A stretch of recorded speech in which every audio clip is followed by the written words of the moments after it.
আজকে আমার ছেলে জেলে জানাজার জন্য আমি সবার কাছে দোয়া চাইছি, কারণ আমি দেশবাসী আমার জন্য দোয়া করেছে আজ 2-3 দিন ধরে। ইনশাল্লাহ আমি সবার কাছে সবার প্রতি খুব কৃতজ্ঞ। আবারও দোয়া চাই যাতে সবাই দেশবাসী সবাই যাতে আমার ছেলের জন্য দোয়া করে। আমার একটুকু চাওয়া, আর কিছু চাওয়া নেই। আলহামদুলিল্লাহ, আমরা কাতারে দাঁড়িয়ে যাই সামনে।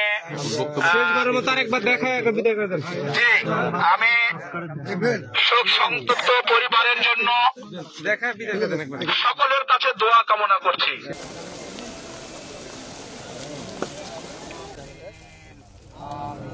মদখালাহু ওয়াগসিলহু বিল মাবিনা ওয়া সগীরিনা ওয়া কাবীরিনা ওয়া যাকারিনা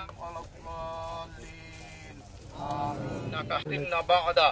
আল্লাহুম্মা ইগফির লাহু ওয়ারহামহু নুজুলাহু ওয়া ওয়াসি মুদখালাহু ওয়াগসিলহু বিল মাবিনা ওয়া সগীরিনা ওয়া কাবীরিনা